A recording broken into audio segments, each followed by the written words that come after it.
Hello, and welcome to AAUW Connections. Tonight, we're going to be talking about the amazing things that one relatively small group of people can accomplish in our community. And by that, I mean the Los Altos Kiwanis Club and the many, many accomplishments that they have every year.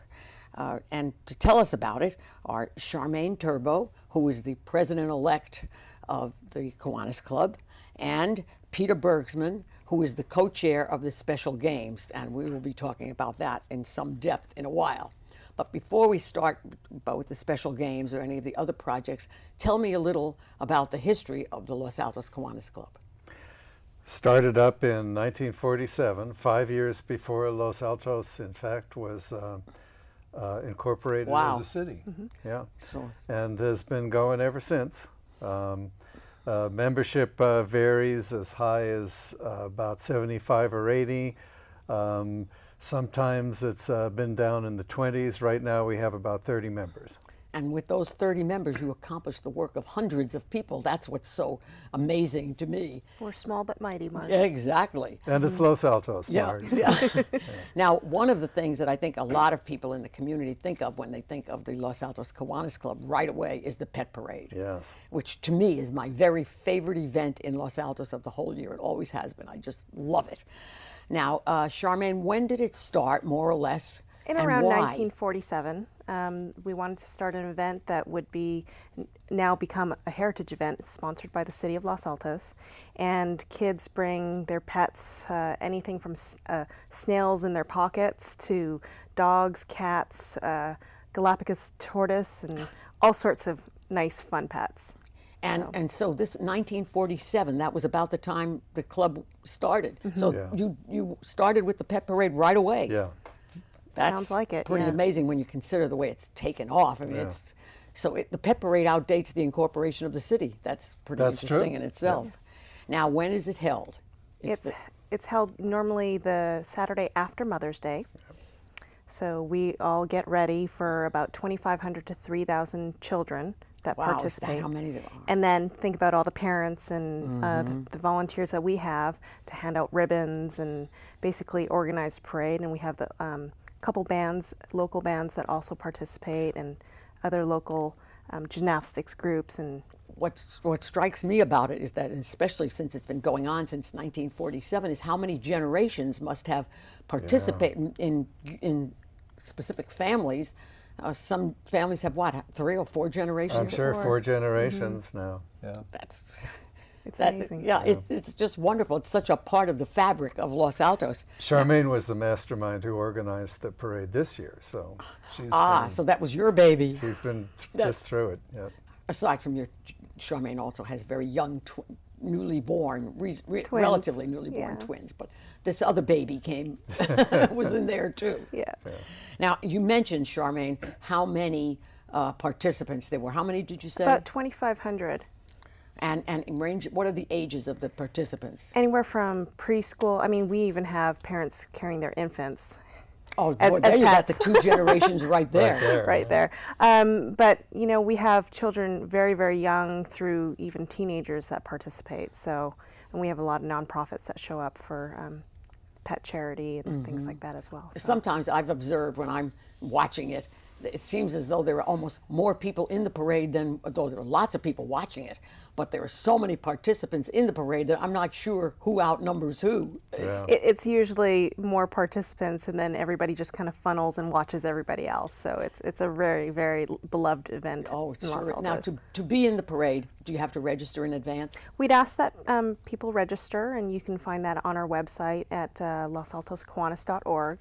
And normally the registration opens in and around middle of March, and we take applications up till about a week prior to the event. Wow. And what is the cost to register? It's actually free, but if you'd like to make a donation to the club, we welcome that as well. Well, sure, because there is a cost involved. There's a in cost with putting on a parade. ribbons and everything else that goes Ribbons, along. the bands, you probably have to compensate them, all kinds of things. Now, you mentioned in passing some of the unusual animals. Now, did you say a Galapagos turtle? Galapagos An obvious tortoise, I think. Yeah, and of course, Yeah. dogs and cats. That's Yeah. Pythons. Python. Oh I my. always get pythons. Yeah, we've Well, seen all what sorts- always struck me too, one of the fun things is that you even see some kids with stuffed animals. Yes. Yes. So you don't have to have a live pet. Or did you say one time to me, Peter, in our conversations, goldfish?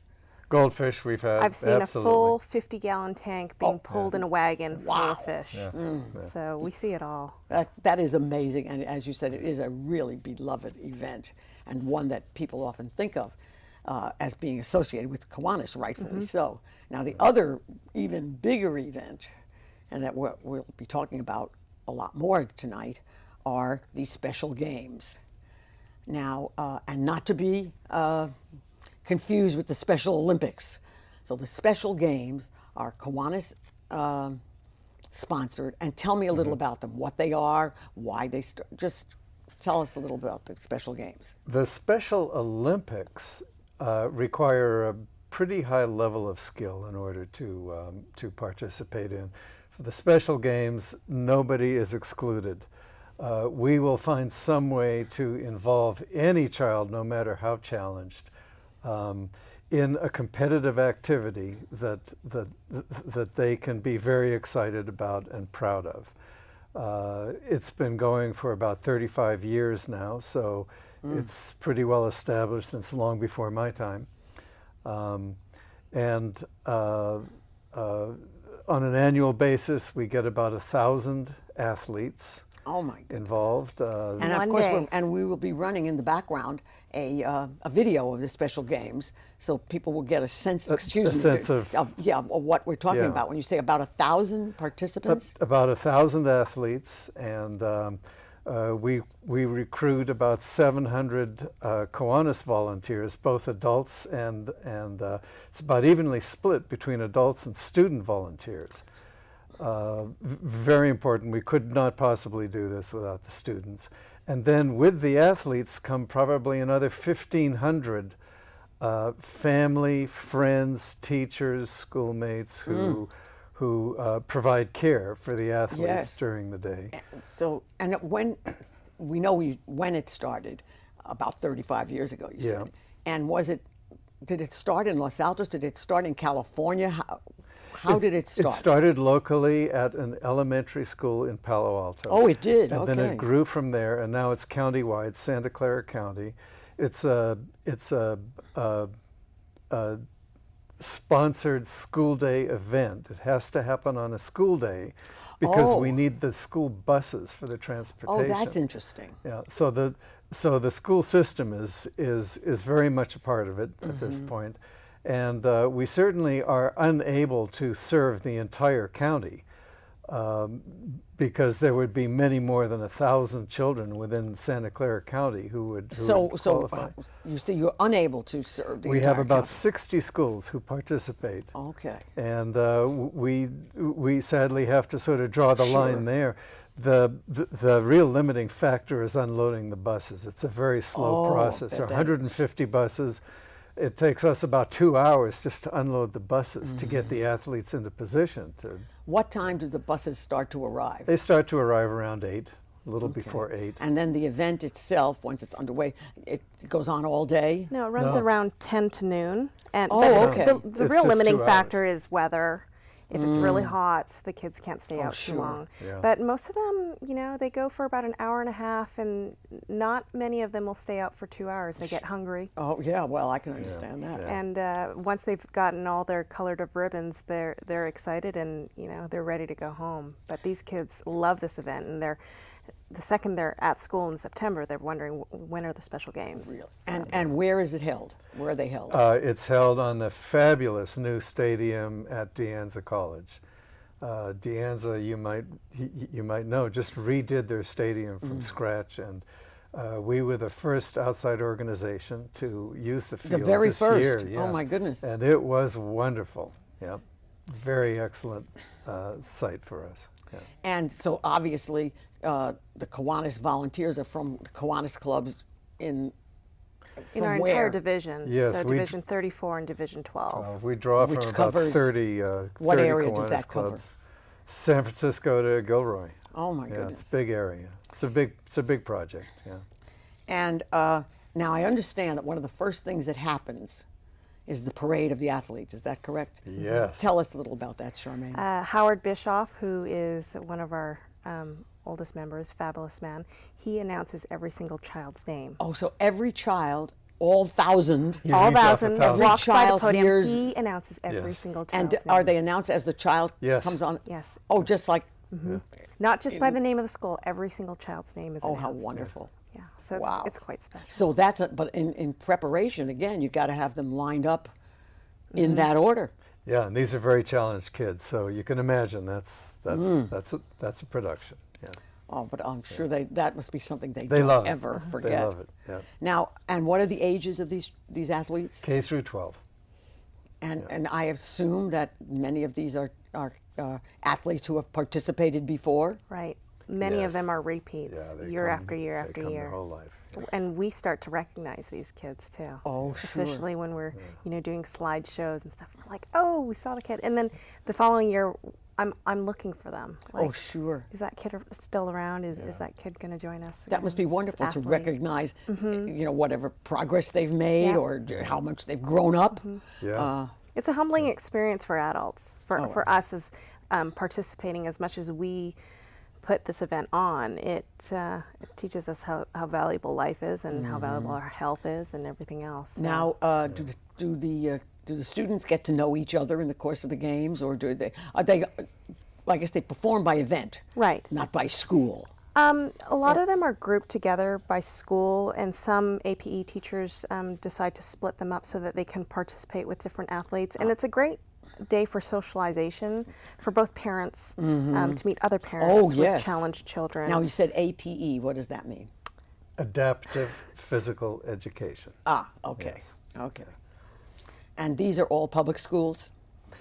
No, majority no, it's of public them, and but- private schools. They're all the regular mainstream schools of the county, though. That is just Yeah. really great. Now, how many events do you have? 18. we just 18. expanded. Yeah. Oh, Now, each athlete does not attend. They go to as many as they have the energy for, but they're 18 different events because the range of capability is very broad among these athletes. So we have events from the 100-yard dash all the way down to beanbag drop, where you're in your wheelchair, let's say, and there's a big target beside you on the ground. And the objective of the event is to reach your arm out and open your hand and drop a beanbag on the target, which for some of these athletes is extraordinarily challenging. And you will see the struggle in their faces as they try so hard to open that hand. Yeah. imagine the feeling of satisfaction in Yeah. that child to do it. Yeah, yeah. And just because you're disabled does not dim your competitive spirit. These kids love to compete and be out there and not just be handed a ribbon, but to really feel that they won that ribbon. That's Because they tried their best. Yeah. Now, are they is any one child limited to how many events he or she can be in? No. No. We normally create a light program or the events that is best suited to their ability or their speed, agility, etc. But we leave it as an open field. They're very closely supervised. So, Sure. So no one's going to be overtaxed. There are Okay. many adults in attendance. Now, are there their own teachers, or are the parents allowed on the field? Oh, yes, yes. Okay. So the participants are feeling very comfortable. Yes. Many of these athletes will have 2 dedicated caregivers with them Okay. at all times, helping them. Now, when we talk about the events, do they know in advance what the events will be so that they can practice? Right. And they do train. They Yes. train is the Yes. word, yes. Yes. Yeah. So for these participants, they're anticipating training, whatever, for some time before the event, aren't they? Right. They're anticipating this coming, and it's a very big deal for them. Like Charmaine said, the first question they ask when they get to school in September is, when is the special games? Which is always in May. So it is always in May. It's always always in in May. May. Sure, because one of you said the challenge, you were worried about the weather, and also by May, Yeah. at least the risk of rain is Yeah. Very diminished. little. Yeah. Yeah. And yet, if you're going to take over the field, you can't have it in June. Well, you could, but less likely in June when you don't want to interfere with other school functions. with other school functions. So Yeah, they're interesting constraints that you might not immediately think of. Like, we depend so much on the high school students as volunteers to help out. We're very sensitive to their finals schedule in setting the date of the games too. So is it set earlier in May rather than later, or In the middle. in the middle? In the middle Okay. is generally where it falls. Now, how do I know you said that some of the students, as soon as they get to school in September, they're asking that these presumably are students who've participated before. From the year before, yeah. How do you recruit all the athletes? There is a system of adaptive physical education countywide. There are APE experts who control the programs in all of the schools. They know about the special games. They put the word out to the APE teachers in the schools, who put the word out to the classroom teachers with the challenged children. And then the sign-up sheets come. There's a meeting for all the APE specialists in the county in January.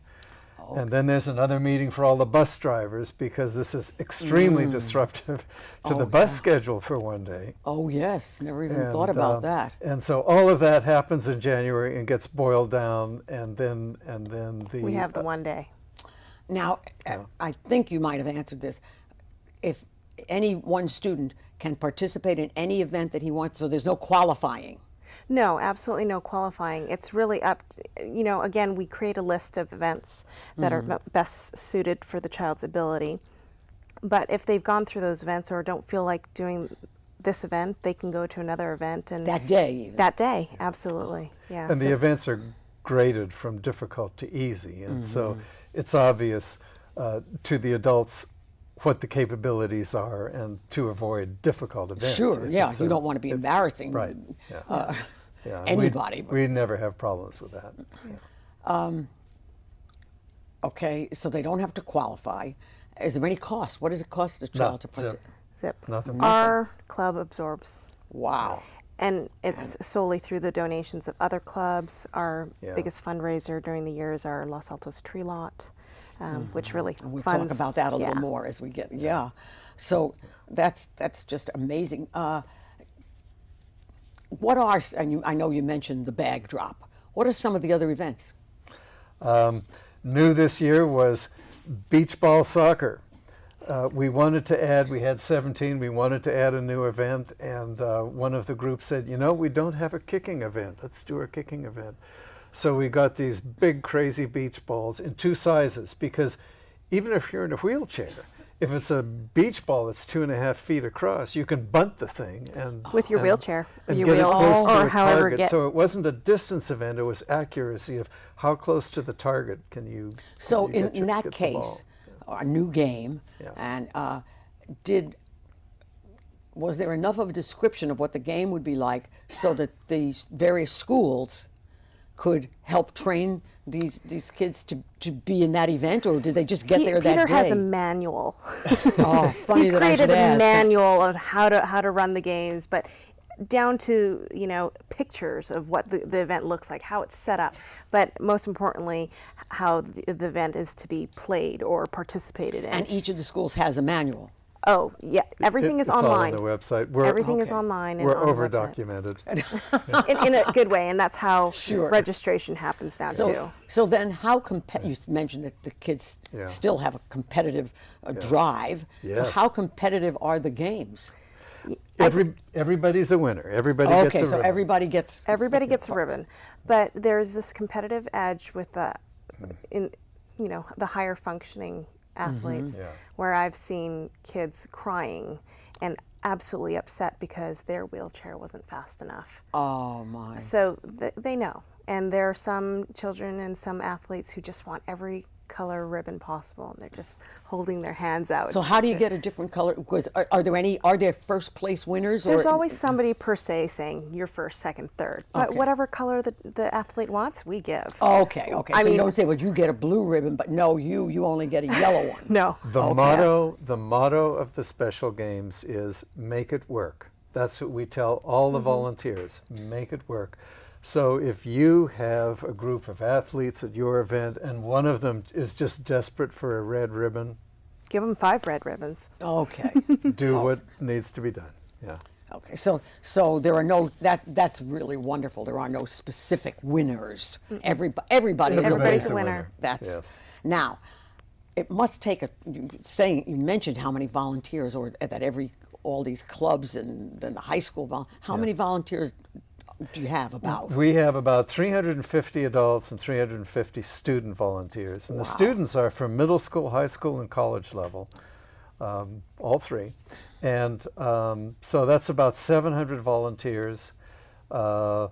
And there'll be some community volunteers who just show up and always help. Yourself, for Volunteers example, May 16th. Okay, Coming. write that on my calendar. And then, as I mentioned, probably another 1,500 who come with the athletes. And, Oh, sure, and the walk around. parents, and friends. teachers, and okay, so yeah. you have plenty of help. Plenty of help. But that yeah. help has to be organized. I mean, you can't. Yes, the 700. That can be chaos if they're not organized. Yes. So our club being small and mighty, Yeah. again, Yeah. everybody Wow. has So very your club specific is the tips. lead club. yes. Exactly. That is Yes. just. Yeah. Peter is really the lead man in the special games, him and Ted Curtis. Why am I not surprised? I mean, paid her knowing 20 bucks Peter. to say that. No, I mean knowing you, I'm not surprised that you're the lead man and organizing it. Now, so do these volunteers have to be trained? On Yes. the list, I have about 100 named tasks, and those people have to know what they're doing. Yeah. Do they come to the meeting in January, or do you haven't identified them all by then? So in the past, we've actually done what we call the Special Games Roadshow, where Peter and I actually hit the road and went to every single Yeah. division club and gave the Special Games spiel and trained each club on how to do their event. Well, life gets busy, and so now we actually mail out the video and the manuals and stuff to the club leaders, and they do a pretty good job of figuring out. And I mean, it's the same club doing the same event typically every year, so there is some congruency and some continuity there. But the volunteers are not necessarily the same ones every year. No, but No. most of the volunteers that we get are middle school, high school students, and they just, again, make it work. That is now. And now, is there any follow-up after the games? Do you get Well, feedback from the We teachers? get feedback from the teachers saying that after the games, these kids will be trying new things. They'll be pushing their envelope, and they'll be trying harder. They'll be more courageous than they were before. Yeah. That is just. I mean, I know you are, but you should be so proud of yourselves for doing this. It's absolutely so admirable. Isn't even the word. Now, all of the training, the manuals, everything that leads up to this, and of course the expense of the pet parade. How do you finance all of this? Our holiday tree lot, our Los Altos Club, again, small but mighty. Our small club teams up with the Dianza Club of Dianza Club in Cupertino. Okay. And they structurally built the tree lot. We're located at the Lucky's Supermarket in Los Altos, at Arboretum and Foothill. And it's through the sale of holiday trees, wreaths, ribbon, garland. So you don't have to, if you had an artificial tree, God forbid, but if you did, you could still come to the lot Yes, and absolutely. buy garlands or wreaths or ribbon or, okay. Yeah. And so that, you really depend on that. So It's anybody our- out there, it's our biggest this is where you fundraiser. should be buying your tree. Yeah. Absolutely. It's just, Yeah, the best way to help us in the work that we do is to come and buy a tree from us. and when, obviously it's in December, but are there specific dates? How far before the holidays do you start We selling open these the trees? Friday Friday. after Thanksgiving. Okay. Yeah. And do you come pretty close to selling out, or? Yes, 1,400 trees. Yeah. Wow, at 1,400 trees. And we'll order more if people want more trees, because Absolutely, we yeah. support the community through scholarships, other nonprofits we donate to. So it's not just the Special Games and Pet Parade, No. but those are the most But noticeable. even if it were only that, that would be Right. But yes, and so with two clubs doing this everybody has to. Everybody, I would think, every member of the club has to work there. and Oh, that's- absolutely. We That's ask not that always each the of our- best weather. Right, it's No. not. It's cold. We ask, that each member participates and does 20 hours of volunteer work for, that That's a lot that of time. volunteer work to be out, standing out in the cold. It can Oh, rain. it's fun and, though. but Everybody loves it. Yeah. well, it's a happy time of Yeah, the it year. is. Yeah. Now, if somebody watching wanted to donate and they don't know if they're going to come to the tree lot, how else could they donate to support these activities? Well, we have a website, losaltoskiwanis.org. You can always visit our website and donate through that. And if not, feel free to come visit us for a Tuesday meeting. Okay, and you meet on Tuesdays. We meet at Tuesday at lunch. Come join us for lunch. So they could find that information It's on all your on the website. website. All on the website, Yeah. correct. And or mail us a check to our P.O. box, which is also on the Also website. on the so the website is crucial. Right, and there's a lot of information on our website. Tracy Newell, Tracy Hatling, who's one of our fondest members of our club, has done a fabulous job of updating, and it tells, everything that we do and everything that we want to achieve and give back to the community. Well, in the very waning minutes, if not seconds, of the show, you mentioned that you have other activities that benefit the community. So you have scholarships, and to whom are the scholarships given? It's usually first generation students who have not had anybody else go away for college. Okay, first generation college students. In the family, In the yeah. family. First in the family. Okay. Yeah. And then you have all of the grants that you make to the community. We have the turkey drive, which we donate a whole load of turkeys to a special organization that distributes them to families who are in need during the holiday season. What else do we have, Peter? We have about 15 service projects, and we probably have about 50 organizations that we make In the financial community, grants to yes. in the community. Our budget is, depending on how the tree lot does, between 50 and 60,000 a year we give away. Probably. Oh, wow. That. Yeah. And of course, we also have Bunko, which is a smaller fundraiser. Oh, that's another fundraiser. Yeah. Well, Every couple months we put on the Bunko fundraiser, Gosh. and that's been a lot of fun too. But it raises about anywhere from $2,000 to $3,000, which is perfect just for a couple more scholarships. well, you are really to be commended for everything you do in the community. And as I said at the beginning, it's just unbelievable that with a relatively small group of people could have done all that. Thank you so much Thank you, for Marge. coming Thank you and for telling having us us, all Marge. about Yeah. this. And thank you all for watching AAUW Connections. Okay.